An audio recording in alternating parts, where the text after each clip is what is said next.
everything just flows together.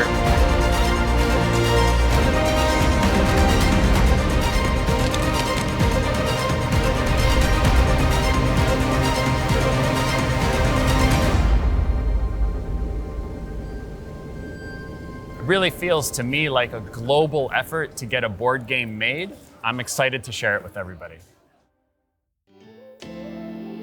Hello everyone, welcome back to the Wolfpack. I hope you all enjoyed that commercial that we produced for Bezier Games at Gen Con. This is the video that I've been talking about for the past several weeks, and I'm super excited to finally show you all. So let me know what you all think. I hope you all enjoyed that commercial. The rest of this video is not sponsored. I just wanted to make a quick little overview video to tell you all about the game makers, and I will leave a link down in the description box below if you want to check out the campaign. Let's talk about the game makers. So this game is super meta because you're ultimately trying to produce a board game within a board game. It cannot get any more meta than that. This is simultaneous worker placement for 1 to 6 players. You start off with a factory board and a display case to house the games that you finish making. You have these storage containers, and please note that these are all prototype components that I am showing you, but these containers house all of your player components. And on your turn, everyone takes their forklifts all at the same time, and you can put them on any resource wedge. You can also put any number of forklifts on any wedge, but the thing is, as soon as you assign the forklifts, you're gonna gain that listed resource right away. The closer you put your forklifts to the rotating wheel, then the weaker your resources are, but the further away, then the stronger they are. It goes from level 1 to level 3 resources. Now, as soon as you get those resources, you can put them in your storage area and then use them to upgrade your factory. Now, with those resources that you gain from the forklifts, what do you do with them? As soon as you gain resource cards, punch boards, wood, dice, plastic, you decide whether they should be placed in a company asset or to be used to upgrade your factory. Now this is super important because once you pick, it is permanent and it goes to separate areas. Like dice could be used as marketing multipliers for the company or increase marketing columns in the factory. Now let's say you put a board game as a company asset. The top of the card tells you what components you need in order to build that game, and the bottom tells you how many victory points you score for it.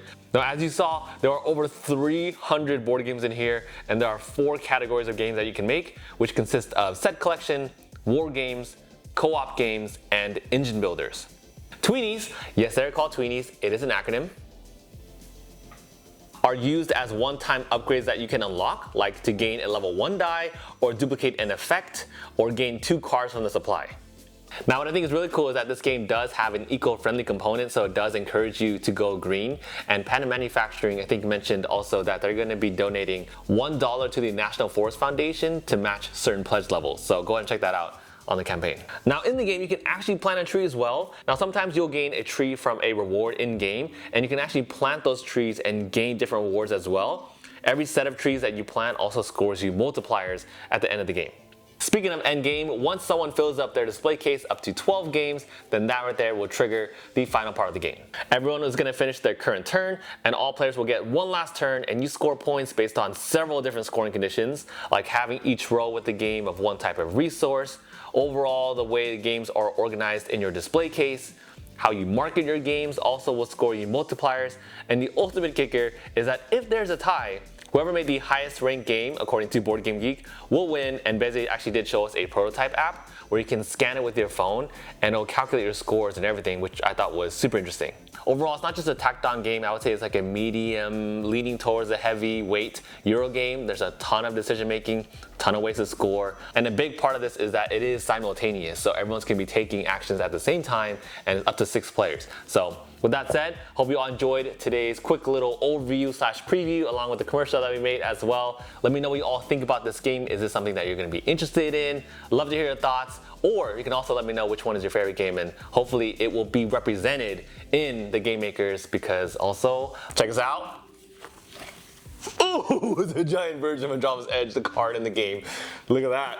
This thing better be worth 4 points max. This thing should be worth like 50 points at the end of the game. Actually, I think this is a typo. I think you're supposed to go up about 50 points per track if you end up scoring this card, but I don't know, maybe they'll have to look at this later.